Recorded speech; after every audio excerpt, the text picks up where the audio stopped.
salaamaaleykum sama gars yi bienvenue dans Parlons-en tey tamit amaat naa benn invité boo xamante ni xool mu nekk nii ñun dañoo ñàkk jom mais dañoo war di jox àllarba ñaan yi waaw àllarba nii nag yoruma mais li ma la orange mu ne kii ko quoi mooy loolu parce que mënu ma dëkk si chaque jour di la jox chaque jour ma jox la prank kii nga ne ma yii jox ma lii ma jël essence ma loolu mënu ma si dëkk quoi grave ñu bàyyi la nga nuyoo.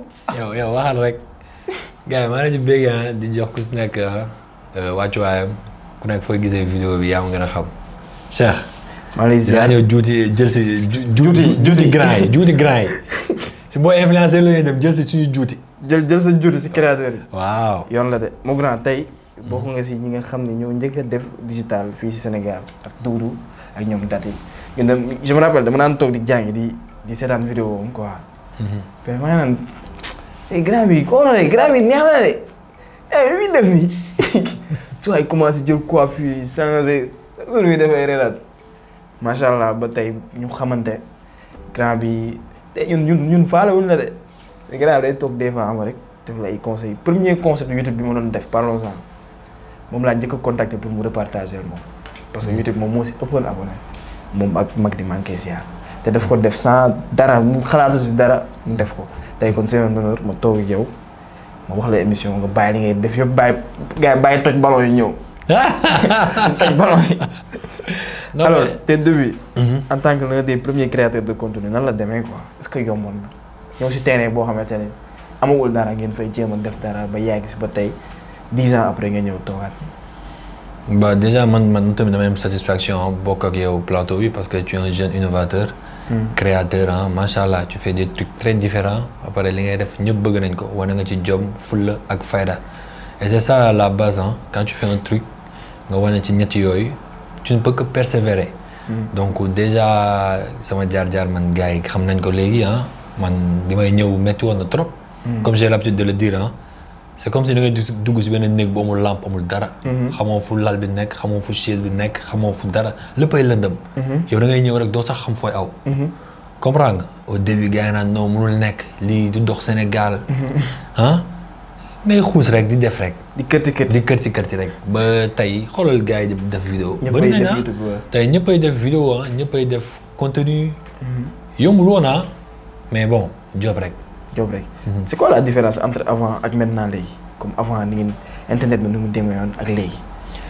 bah man pour dire vrai man je préfère avant hein, parce que pourquoi je préfère avant parce que déjà avant tu te décarcassais plus hein avant ngay gën a nekk di gën a xësal quoi di gën a xalaat parce que avant c'était un terrain neutre terrain bi amul woon dara il fallait que nga ñëw def fa dara. tabax fi dara. exactement imposer ko gars yi quoi. exactement donc da ngay ñëw def benn vidéo.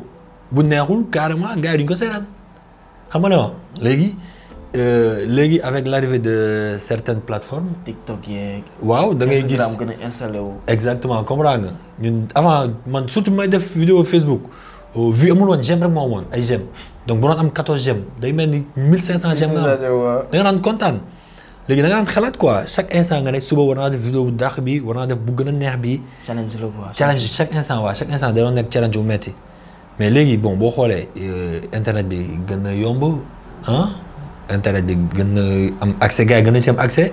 téléphone yi caméra yi tu vois donc c'est plus nekk métteetul comme avant daal. pour nga mën si fës quoi. exactement maa ngi bëgg comprendre que. léegi terrain bi dafa genre même soo deful lu neexul sax. algorithme yeeg yooyu da koy pousser quoi. exactement pour mu dem.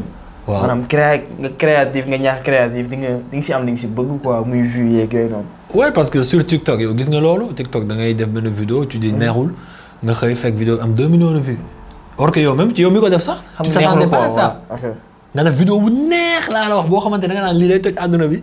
nga yow fekk 12000 vues. ça arrive de yow. doon benn genre de session. exactement mu ngoog. sa premier cachet million loo si def bu nga njëkkee laal brique. bi ma njëkkee laal brique. gëme ma ko woon ah mais investir rek man damay jënd rek. comprendre investissement. jënd moto waaw moto. jëndoon naa si moto Panthéon benn moto Panthéon laa si jënd. comprendre parce que temps yi jël bus yi car rapide yi taxi yi da doon metti boo doon dem tournage ak gars yi. donc ma jënd si moto.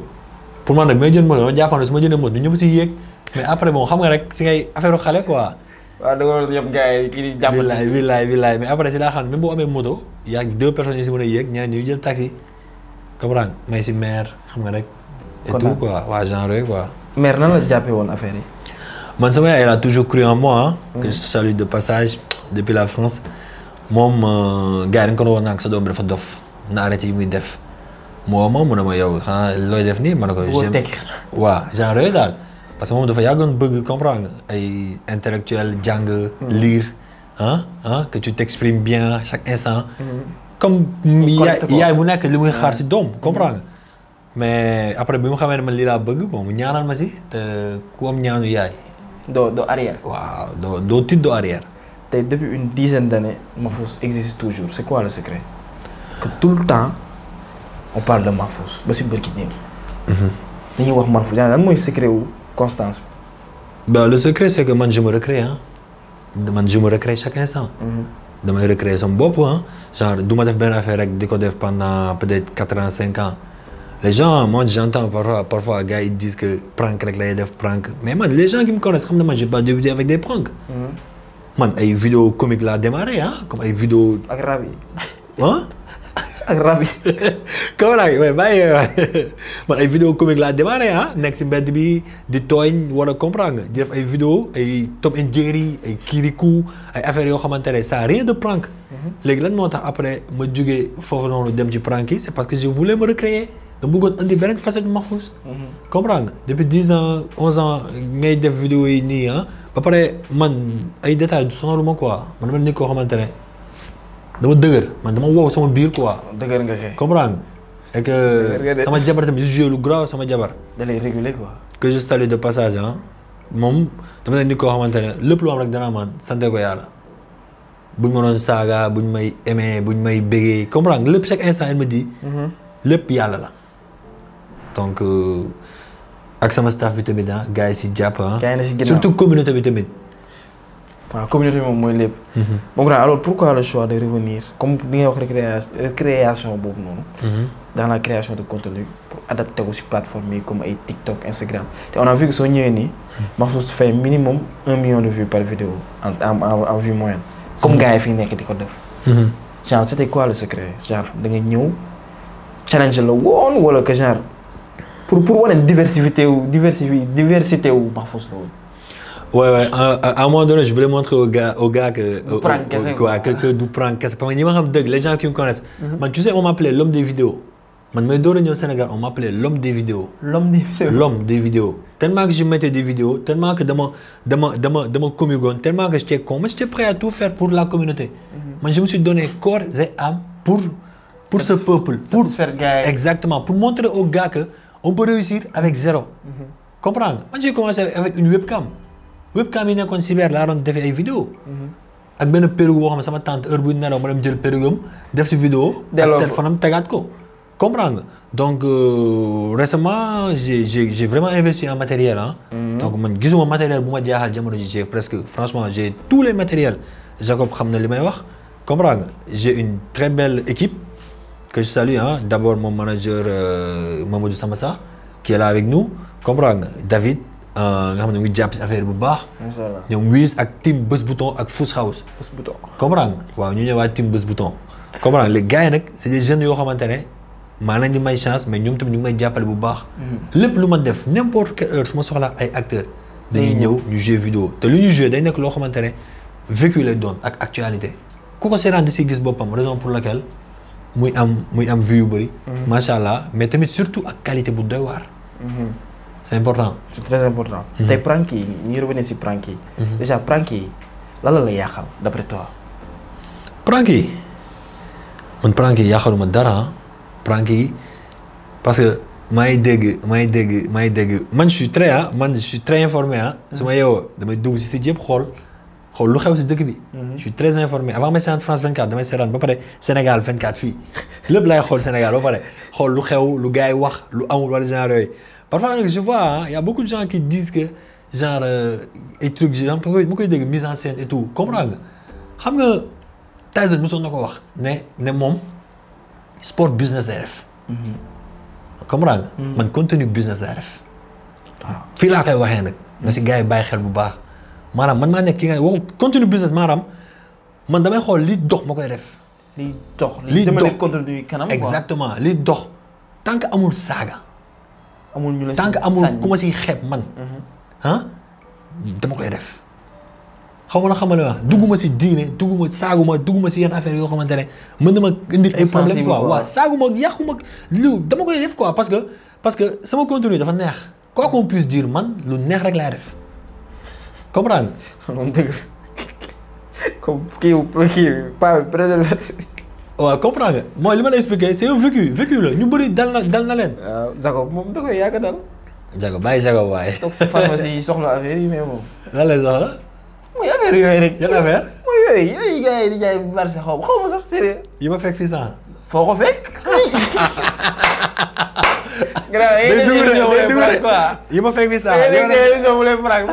non non moo piis li ma fekk fii sax. lii jotee ma affaire bi si kaw taawal bi.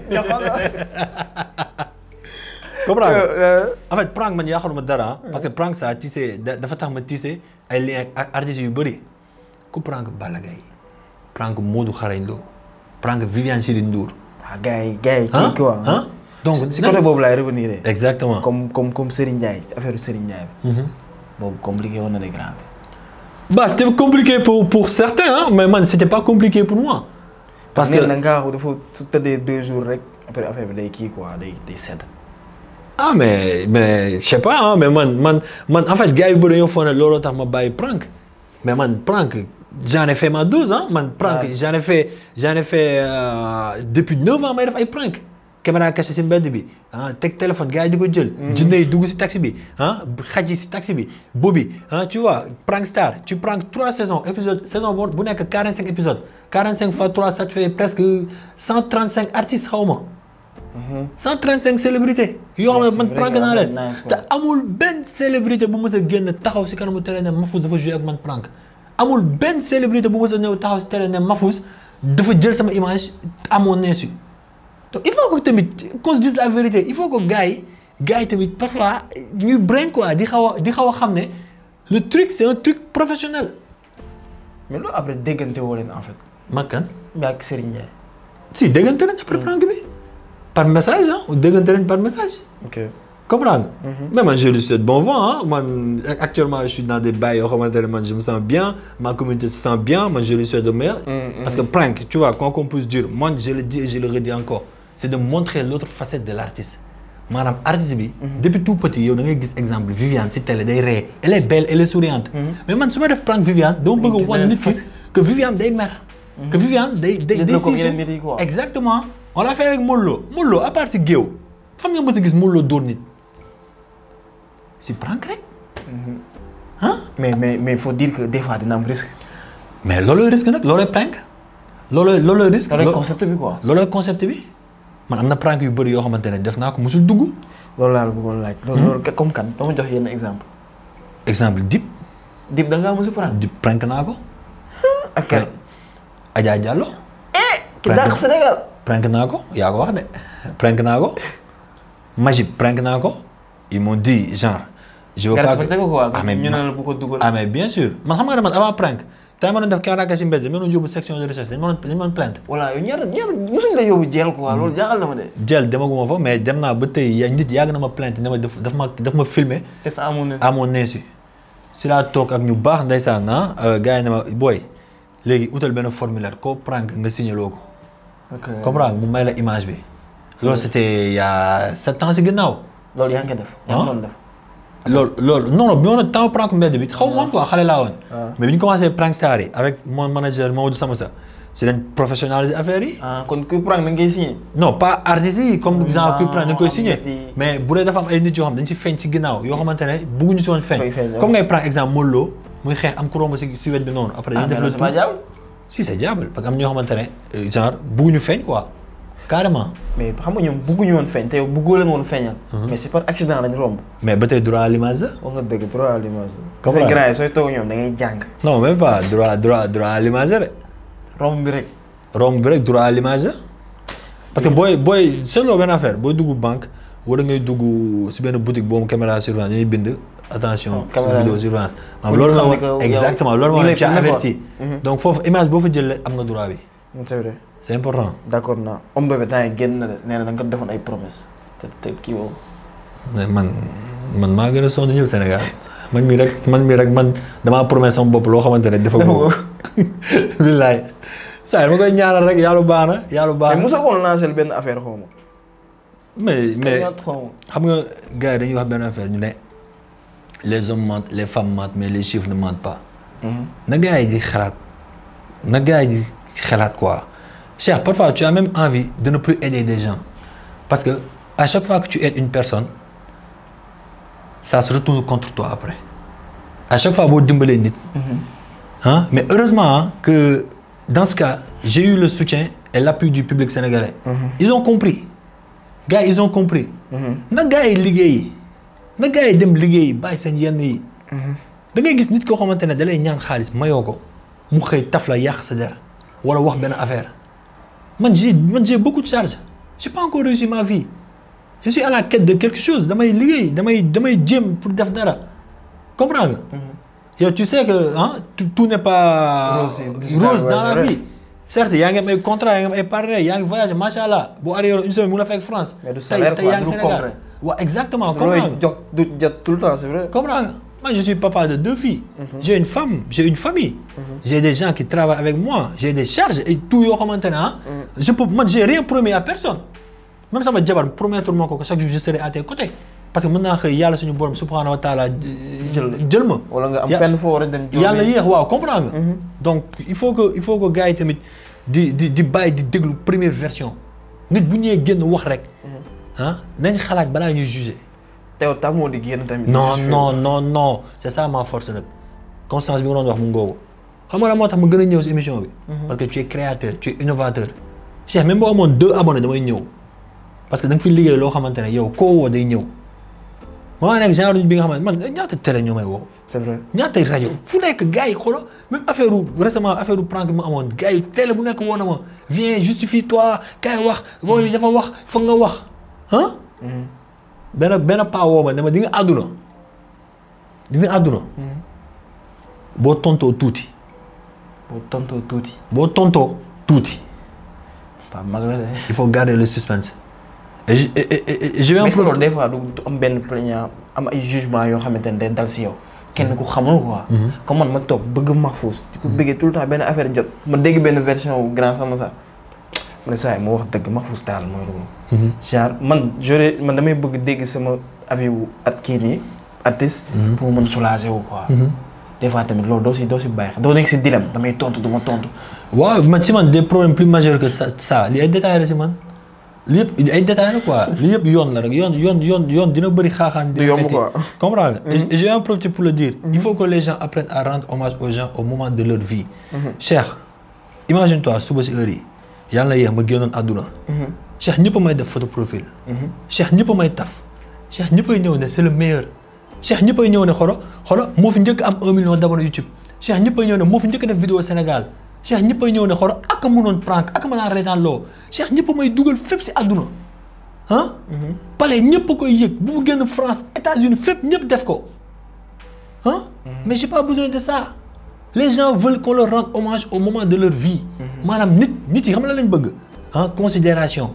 man Sénégal dafa ma lu ma fi kenn di ngaññee. Sénégal xoro doomu dëkk bi laa fii laa dëkk. Ngor laa juddoo lébu de Ngor. amab lébu damaa làkk lébu dama neexee. may mbokk ngi fii ba tourné da nga leen a gis. comprends nga. donc il faut que surtout les trucs qui arrivent maintenant sur TikTok. da ngay gis benn nit xëy rek taf la ne waaw affaire bi muy def émission manque yi. doxul du suñu culture. te nit kooku noonu. day préférer dem seetaan ko Netflix. américain bi ko def mu kontaan am amour xoro am soulagement. te ñi koy def Netflix ëppale ñu ma qualité ëppale ñu ma dara. man ma dëkk Sénégal dëkk fii nii Dakar nekk un Sénégalais de père et de mère ma jënd samay matériel dajale sama xaalis jënd samay affaire di def émission mel noonu. def ko version sénégalaise amul taatu neen amul dara loo xamante ne day tax. mu saaga. néanmoins buy commencé maa ngi naan cette émission est déconseillée au moins de 18 ans. avertir donc tout ce qu'il faut de professionnel on l'a fait. derrière après il faut que am benn nit wala ñaar dafa yomb quoi nit kon day xëy rek taal téléphone am nii taf la TikTok rek di wax. te xamuñ ne y a plusieurs gens qui travaillent pour benn vidéo 3 minutes. billaahi. tu vois des cadres. preneurs de son courant fi ngeen def rek da ngay fay courant. et aussi y a des comptes fictifs yoo xamante ne c'est ñoom si boppam ñooy créer seen compte au sein benn groupe dugg si gars yi ne dem la nga commenter wax lañ lii amul benn njëriñ amul benn njëriñ. damay gis ay affaire yu bëri gars yi naan Mahfouz moom dama xamul benn njëriñ la am si réew mi man tant que maa ngi amal njëriñ sama ñaari doom yi ak sama jabar tant que maa ngi amal njëriñ sama yaay tant que maa ngi amal njëriñ ñi may seetaan di reetaan ne serait-ce que benn nit am happy. and cool maa ngi fine maa ngi enjoy maa ngi mbokka maa ngi living nice. ça les Gambien. non si non maa ngi kontaan parce que nañ moytu nit ki nga xamante ne surtout nit créateur de contenu nit ki nga xamante ne si internet bi dalay saaga. boo leen tasee mën na la xoro. yaa fay booy xoro affaire yi naay sare nga tourné mu jël téléphone bi daggal la fu gën a ñaawee. dem yoonam. nous on a compris ce genre de choses on a compris ce genre de situation. yéeme na de tu es quelqu'un de calme et qui est pas tout le temps exposé c'est un choix wala comme Mahfouz. des fois regroupement wu gars yi dañ ko gis. xaw ma ba xam genre doo dem fuñ la wóor wala choix la quoi genre Mahfouz moo nekk benn service. waaw parce que man dama nekk koo xamante ne man considération rek laay demee man boo amee considération si man. dama la koy delloo dama koy kenn triplé comprendre nga. mais si y a des événements yoo xamante ne à 2 heures de temps nga koy yëg. wala gars yi peut-être xalaat ne bu ñëwee fi day jéem a prank kenn comprendre nga. du ma dem quoi parce que communauté bi taxoon na événement yu bëri daaw ma si dem parce que. tellement que je suis dans les pranks damay bañ ñëw si événement bi gars yi naa ma ni ana prank yi ana caméra yi ana caméra cachée yi. donc du coup. le meilleur moyen du moins de garder mon image. c'est de ne pas trop sortir. de rester cool toog chill gérer samay activités. damay génn quoi damay génn mais sama tànk guddul quoi. bëriwul la. Pop de Ballon gis nañ am na kaaw ba. pourquoi le choix de l'initier au Sénégal. genre nan la choix bi ñëwee quoi nga ne Pop de Ballon laay def ma ne lii nii léegi moom laay def te gis nañ ni tournure bi prank amoon. moom la affaire bi jël léegi. ba dem na si ba sànq maa la koy laaj gel bi si kii nii moi je la vois léegi comme benn créateur de contenu. mais bien sûr. parce que dem na ba def benn discours bu poignant boo xamante ni ñu bëri adopté nañ même réflexion bi muy def c'est-à-dire que góor et cetera expliquer que. genre affaire boobu noonu quoi. ba mu créer débat am xale jigéen ñi genre wax yooyu da leen arrangé des fois parce que dañuy. gis nga mooy li ma lay wax rek Cheikh. ku am xol bu rafet. doo réer genre gars yi ils pensaient que beaucoup de gens pensaient que man j'étais mort. après prank yi ils pensaient que je suis jamais perdu. même prank yi le but de la suite des prank stars c'est après Star Prank. j'ai fait benn épisode ak Faye Dara waaw yow dañ lay yóbbul sa benn fans mu gis la yow yaa koy prank léegi. comprendre mais après problème prank bi fi mujjoon am détail bi sax la après détail prank bi mujjoon am gars yi pensaient que man j'étais mort psychologiquement quoi j'étais mort xam nga la énergie pour defaat dara quoi. exactement après j'avais créé naa benn contenu bu tudd jaar comprendre ma def ko yow fekk 3000 vues ma def épisode 2 yow fekk 2000 vues après j'ai dit que ça c'est pas moi comprendre comme je me documente beaucoup exactement ma dem dugg YouTube saraan benn youtubeur bu mag mu ne ma di nga àdduna munoo créer lu kenn créé wul on crée pas il faut te recréer il faut prendre la roue en la transformant. il faut que tu da ngay jël benn affaire. nga transformer ko waaw buy dox. nga gën ko doxal adapté ko. nga gën ko doxal ak sa dëkk ni mu mel. comprendre nga. léegi c'est là indi Pop de Ballon version sénégalaise gars yi bëgg ko lool léegi yàlla nag yàlla li mu si def loolu lépp mbiru yàlla la maanaam yàlla moo jël Mamita yëkkati ko. du man de man dama ñëw dugal rek. te léegi elle est très à l'aise si affaire yi macha allah. moo koy def léegi man pour dire que man léegi man géematu woon si affaire ay influenceurs ak yooyu man je vise loin. tu sais que j'ai un label de production non. waaw bu tudd Buzz Bouton. tu sais que j'ai investi en matériel. gaal gi man moo ko dóor. gaal gi ñun ñi ñoo ko ak Jacob mi derrière la caméra. C'était facile de produire film yombul. C'est pas facile on a mis beaucoup de millions dessus. waaw soo xoolee dépensé quoi. et tey si tu vois des commentaires des gens dire kii musul def lu am njëriñ ban influenceur nga gis mu def fi production bu mel ni gaal gi ban influenceur nga mu def fi production bu mel ni virginité ah non dama lay wax rek dama lay wax quoi pour que en fait j'aime pas trop parler mais à un moment donné il faut que tu parles pour éclaircir certains points ak ta communauté. comprends nga.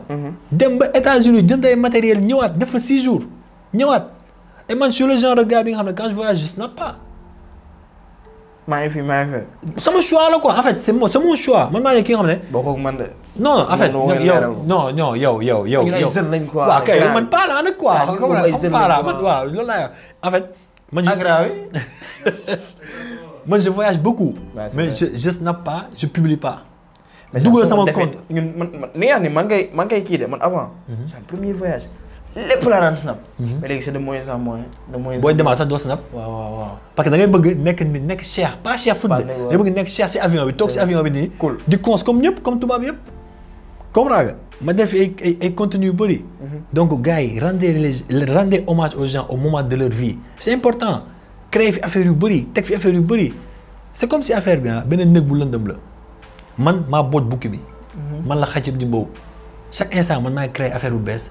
après ñëpp ñëw tourner def li may def. c'est la même chose avec les caméras cachées. je suis le premier à le faire au Sénégal. pas le premier carrément sax. am na ñu ko doon def mais je suis le premier à qui affaire bi daal ça a pris une belle tournure.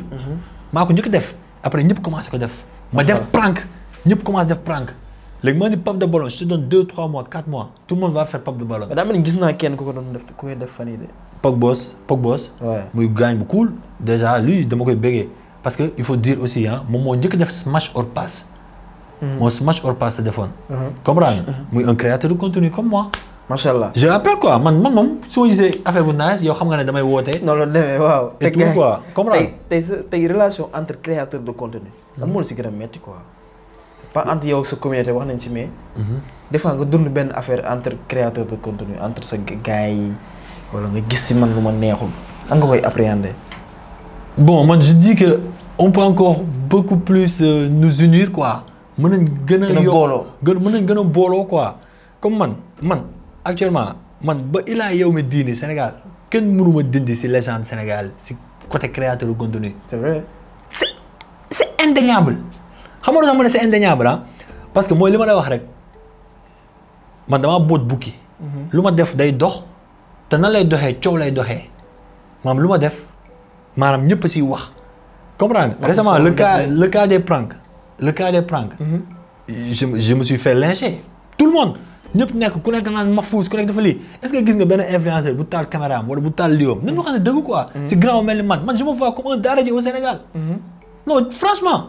je me vois comme un daaraji est-ce que gis nga benn influenceur bu taal téléphone am ne non grand bi kii Mahfouz la comprends nga grand bi la yàgg nañu béggal si caméra cachée yi gars yi nañu wax ne dëgg quoi comprends nga peut-être benn version ngeen déglu wala dafa am lu xew fii am lu xewul fële mais gars yi on se comprend quoi grand bi la. il y a aucune barrière personne n'a essayé de me comprendre et je vois même des télés yoo xamante ne une chaîne de télé ak chaîne de antenne télé ni mu chéré. 10 pas toog ku nekk di wax loo maîtriser wul si benn télé ay pas waaw mise en scène la dafa tooñ booy bi da ko war a plainte da ko war a lii ay waay il faut que les gens apprennent à maîtriser le en fait loolu may tey booy fit. ñu dugg TikTok di taf nit ñi di wax lu leen neex. parce que dañ koy gis déjà si chaîne de télé yi. c'est vrai mais ñoom tamit xam nga tey benn affaire. xam nga dafa am appréhension libre. tey peut-être noonu la ñuy gisee affaire comme ni ngay wax sànq rek. loolu pour man lenn laa siy jàng quoi man miy débuté. qu'il faut être très fort. tout le temps parce que tout le temps yenn affaire day ñëw quoi. tey peut-être force boobu noonu nga am. ba maintenir ko. te loolu noonu c'est très important pour man. affaire yi mënul yomb ku nekk Sénégal wala kay foog ñu wax seen xalaat. xam nga moom métti gars yi taxaw ñu ne Mahfouz c'est des vues qui l'intéressent. prends nga Dip un jour ñaata vues la Dip Doundou Guiss. non dama lay laaj rek Dip Doundou Guiss prends que ku un jour ñaata vues la nga xëy dàbbaliwaat teg si prank Adja Diallo nga xëyaat teg si bu Magib te Magib daf ñoo noq ci prank bi il nous a tous cassé la gueule daf ñu dóor man daf ma dóor Magib mel prank boobu su ma ko dugaloon ñëpp dinañ ne ñaw. mais après genre nice. waaw nice mais après bon parce que c'était pas une mise en scène parce que dañ ko jàpp carrément. xam nga ne wa léegi tey affaire yooyu nga def ko artiste ne bëggul mu dugaloo ko. léegi gars il se permet de dire que Mahfouz ay vues moo ko intéressé mais vue da nga koy liggéey man vue mu am YouTube dama koo liggéey Moi, je demande personne à ñëw par force. Si mon contenu ne t'intéresse pas, tu es libre de ne pas regarder. Ma soeur, mon frère, non, je te dis carrément, à un moment donné, il faut que certaines personnes... Mais il y a des gens qui m'aiment comme je suis. Il y a des gens qui aiment ce que je fais comme je le fais. À une manière, moi, je fais. J'ai beaucoup de respect pour la population sénégalaise. J'ai beaucoup de respect pour les gens qui me suivent. Mais franchement, parents, il y a des gens qui ont dit ñu ne ay li nga def intéressant wul baaxul. Mais ne regarde pas zap. Pourquoi c'est rang? Non, sérieux, pourquoi c'est rang? Man gars bi dañu bëgg attaché rek nit ku bëgg vue alors que man vue mu am soit dama ko investir. yàlla fayee ma ko sama xol bu rafet. wala soit dama jënd matériel wala soit dama tëdd ba guddi xalaat bind ko. des fois di nga si wax ak say xarit.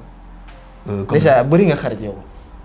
man sama mère amee actuellement mu ngi Espagne jabar dafa takk tubaab jabar tubaab la am tumaane. sama xool saa yi mu ko laaj sama mère amee Espagne. jabar tubaab la am comprends nga waaw mooy sama mère amee tumaane. lan nga jàppee xarit sax. xarit mooy ki nga xamante ne si moom rek laa mën a toog jooy mu gis may jooy si moom laa mën a toog mu gis man damay saaga nit la. nit du gis ma saaga mais si moom laa mën a toog nii mu gis ma saaga. free quoi. free am def lu ma neex mu xam ne kii c'est Cheikh c'est pas Mahfouz. comprends nga. tey kooku noonu genre xam na lépp quoi. xam na il sait tout de moi. comme il me manque beaucoup mais lu am tamit daf may woo quoi comprends nga. tegal la version man Cheikh gars yi dañ ma bëgg de man Baye Fall laa de barki alxuraanu karim Sénégal xoolal parfois damay toog de day mel ni yàlla moo yónnee nit mu ñëw wax ma benn affaire Cheikh gënoon na fi metti may def vidéo ñu may xas di ma saaga ma naan yow du ma sax am lu ma ndékkee. xam nga xam nga début vidéo yi man may door a def vidéo gars yi naa ma doxul góor jigéen nga gars yi di ma saaga di ma wax lu nekk. waaw c'est vrai. temps yi métti woon na trop ma naan yow sax du ma am lu ma ndékkee. ngay continuer waat. may continuer donc tey su ma yeewoo ñu saaga wala loo métti ma yeewu am lu ma ndékkee mën a taal sama oto ànd ak fu ma neex ak sama jabar wala sama doom. Cheikh damay sant yàlla alhamdulilah suñu borom nee na la in shakaratum la azidannakum julli leen ngeen ñaan may leen ngeen sant ma dooli leen. man loolu laay doxee sama àdduna. yaa ngi waxu jabar lan moo tax teel a tax jabar baax d'après toi parce que man temps moom wax dëgg fa neex yàlla. yow takkagoo. bëgg naa sóobu de. takkagoo. man kii yàlla bëgg naa sóobu quoi lan moo tax teel a tax jabar baax quoi d'après toi. mooy responsabiliser wu rek. parce que yow ba ngay tax jabar genre. dama si toll woon. waaw maanaam kii quoi borom ñi takk sër wóoroon nañ la. Mahfouz. waaw madame xam na li may wax madame comprends nga. léegi nga coppati benn rek ne bii la daw. parce que man dama teel a lii nii man dama teel a casé wu quoi. c'est est-ce que xam benn affaire si man ñi ma yëpp OneXBet lañ ma yebee dama koy wax tey mu leer ñi ma yebee sama àdduna OneXBet lañ ma yebee Cheikh man lundi ak jeudi damay woor depuis 4 ans ñi may àndal du ma bàyyi ma fen jago mi du ma bàyyi ma fen ñëwal tournage lundi wala tournage jeudi doo mës a gis Mahfouz lekk wala naan dama sampal koor man maanaam man dama nekk nit koo xamante ne non Cheikh gars yi xamuñu ma sax man gars yi xoolo gars yi parfois billaahi wallaahi wal azim Cheikh waxuma lii de mais j'ai un cœur pur man dama xoolo fi ma jaar ak gars yu bëri boo xoolee rek man la moo tax yàlla suñu borom du ma seeraan mosoo dégg ay waaye Mahfouz nekkoon na fi yàlla moo ma dul seeraan ma nekk nit ki nga xamante ne billaahi wallaahi ba si nouveau talent yi booy ku si def feuille flamme ñoom dinañ ko seetaan yëkkati naa sama téléphone woo la ne la ni ngay def ak ne la erreur yi ma def man bugguma booy def ko. d'accord naa man moom loolu dal na ma si moom quoi. jamono ji ku ma yeb ku ne si affaire OneXBet ngay jaar. mais doo toog des fois nga ne foog nga bàyyi affaire bi. si ça me fait très mal. déjà man comprendre naa ni contrat la quoi. su ko xasee ba jël fa tant que durée bi jeexul. doo ko mën bàyyi mais des fois si man des fois doo toog nga ne lii instant yi mooy loolu quoi. doo dégg instant yii yaakaar naa lu contrat bi jeex. nga aju comme ni nga ko waxee nii yaakaar naa lu contrat bi jeex parce que ñu ngi sant yàlla. ku bàyyi dara ndax yàlla yàlla da lay fekk si par force. nee naa la xoolal lii ñuul si soow bi rek te ak maa ko nangu nag OneXBet la. mais bu dul loolu amul fu ma nit di ngañee man. parce que yaa ngi waxu OneXBet. moo tax ma ne tey yow en tant que leader benn troupe yow Doudou man yéen laay jël comme référence quoi parce que yéen laa njëkk a gis ngeen def vidéo si man yenn affaire pour man yéen da ngeen war a cadrer affaire yamatul kese si woote booy defal lii nii man des fois sax même bu fekkee ay regroupement la ñu bàyyi affaire yëpp quoi. parce que tey soo jiitee rek yow la ñu mën a xoolee comme jiit. comme ça yaa ngi koy wax mënoo fexe mi ngi mel ni Marseille rek mënuñoo fexe ba ñoom ñoo njëkk a gagné Ligue des Champions France. genre yéen mënoo fexe ba Senghor nekk premier président au Sénégal. kon nag mënoo fexe ba ay ñoom Doudou ay ñoom Dati ay ñoom Mahfouz. ak Pape Bassi. kooku déjà xaw ma ko. Pape Bassi ndaanaan la par affaire yi xam naa par période la ba temps laa gën a fekkee. donc pour man nii la war a doon. quoi mat mi vidéo ndeysaan. mat waa grand boobu. macha allah. ma loolu laa gis quoi. xaw ma nag parfois en fait gars yi parfois ils font des trucs ils se rendent même pas compte parfois nga gis benn influenceur bu ñëw ne gars yi envoyé nañ ma 50 mails. defuma pari sportif mais ça n'engage que toi tu sais pourquoi ça n'engage que toi. parce que xoolal yow man exemple man benn gel mën na ma iri quoi exemple la iri gel gi iri ma dem foofu dóoruma defuma dara quoi. ma ñëw dugg si internet bi benn gel dem iri na ma mais dóoruma de loolu ça n'engage que moi. benn affaire laa wax pari sportif. non mais on dit la vérité quoi. maa ngi siy wax ñu ngi siy yàgg sax te du yoon mais soo amee benn abonné sax dañ lay message. maanaam soo amee 2 abonnés sax Paris Sport bi dañ lay message quoi. mais xeebuñ dara. ñoom xeeb mais nag xoolal le grand public moo xamul. grand public bi moo xamul. waaw wax dëgg grand public. mais certains influenceurs yi ñëw dugal ko waaw gars yi ñu ngi may bind ay message liggéeyu mag ñoom le comme ça le grand public ji kii mooy ku baax ki. waaye sa fa ku baax kenn du ko xamee noonu. man j'accepte je prends le tort. j'accepte que loolu rek lañ may ngañee. te loolu nangu naa ko. c'est un grand liwul quoi. te dañ ko bàyyi. mais bu contrat bi jeexee incha allah. am nga gëm ko bu contrat bi jeexee incha allah. li des nag bëreetul il faut jamais dire jamais. il faut jamais dire jamais. c'est vrai ay caméra si kay caméra la ñuy waxee bu contrat bi jeexee incha allah gëm naa dama koy bàyyi. macha allah tey ñu dem si question directe yi. question bi 2 secondes nga pour xalaat quoi. sa réseau préféré. YouTube. xaalis bee tax. non même pas dafa metti rek yombul la. yombul kay. billaahi xam naa dara dafa metti rek. te problème mooy da nga siy def xaalis bu bëri pour am si tuuti. billaahi. gars yi day dem ba benn instant nag nga doog a cool quoi. gars yi fond waaw mais yàlla baax na. sa concept préféré yi nga def lan moo la si dàqal. concept yi ma def yëpp. gaal gi. xamoon naa ok mais concept boobu est-ce que gars yi comprendre nañ ko. ba tey xoolal ba tey. man dama koy seetaan. tant de millions yi ma si def tant de millions. ba tey laa te mais yàlla baax na. sa plat préféré. maa fay. sa cachet bi gën a mag. sa cachet bi gën a mag. waaw. war naa ko wax fii. alentour yi waaw. man mi bëgg a mel ne yow bëgg am li nga am. waaw. kon ban 5 10 20. 30. yaa ngi jóg yaa ngi voyagé nga dem nga fule. sant yàlla rek. sant yàlla rek. léegi entre 10 ak 20. bizarrement sama cachet bi ma gën a mag bi sama cachet bi. fii la ko fay Sénégal wala. non bi gën a mag a mag ñooñu xolo dama egg États-Unis ñu woo ma di ma wax ay waxu ay benn pub. moom rek man ñii xam naa ñag yi la rek. tubaab waaw mooy message. waaw ñag yi la quoi comprendre nga. femme bi woo ma fajar ñu conclure vite fait 10 la woon. ëpp na ko. non 10 la woon sérieux 10 la woon. da ngay réguler nii rek xam naa la yaay mag. instant TV yaay ngay xalaat. est-ce que Mahfouz su mënoon nekk sañ na tey su mënoon nekk. sañ nga prank président temps yi nga daan prank wala benn ministre. et si toogoon naa si ak Amadou Sall ñu son waxtaan. pour prank Macky. booy prank xolo en fait gars yi li ma leen bëggoon andil moo garaaw carrément nii laa toog ak moom ñuy waxtaan ma ne ko jaay ma paa bi même yii de compliqué généraux yi ñoo dul bàyyi. kon da nga doon prank Macky Sall.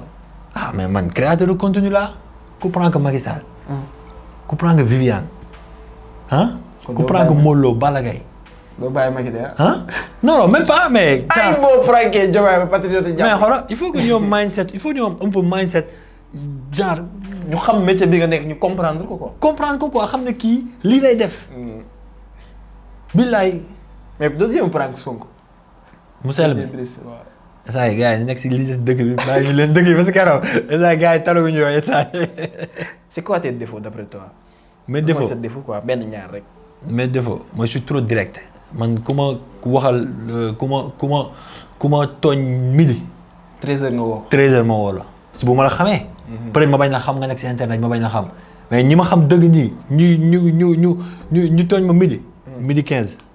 suñu problème dañ koy régler ma xëy. dañuy tëj affaire polygamie wala monogamie. ma doon seetaan nag. polygamie laa signé moom sax moo ma signé ko ba dara daax sama signature polygamie. ma doon toog si taal bi quoi comme nag femme nañu léegi polygamie wala monogamie ma nekk fa naan mono borom jeg saa ne ma ni wala signé poly yaa ma seeloo de yaa ma seeloo rek. dégg naa keroog sànq yi ñu toog naan ngay am na koo gis affaire pour ñaareel affaire yooyu loolu dëgg la wala dama kaf nii. mais prank yooyu doxul sama jabar dañ ko prank ba mu comprendre. prank yi nga daw li ma fekk si kaw taal ba tamit commencé P. li ma fekk si kaw taal tamit commencé P di jeexee F. cax naa leen nag. prise la. ah prise la prise kay jeexul F. non prisif la prisif. si kaw taal laa ko fekk daal mu commencé P jeexee F. loolu prisif la. fii.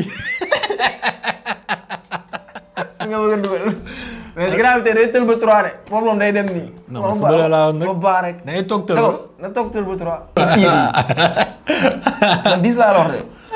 1 2 3 4 5 6 7 8. waaw fin de cette émission. grave yàlla ko yàlla defal jàmm jur la fi mooy loolu. gars yi xoolal jàmm jeex na. xoolal su ma juumee su kàddu yu dëngee man la. waaw su jubee yàlla la. dégg nga beng beng keng keng rek rek. bu leen fàtte abonné leen nag mu mën a mel ni grand bi waaye am 1 million waaye. sama communauté képp ku ma seetaan xamee ma si vidéo bi. ñëw nga abonné si compte YouTube Cheikh Foot Style. jàppale leen ma waay koppar yi dugg mu mën am jabar comme moom am oto ak yooyu noonu sax tamit ma koy fay. waaw man Tabaski bàyyi ñëw dafa sonn booy Cees. mu mën leen yóbbu bourse ah. waaw mën yóbbu sax bourse sonn na ko waa billahi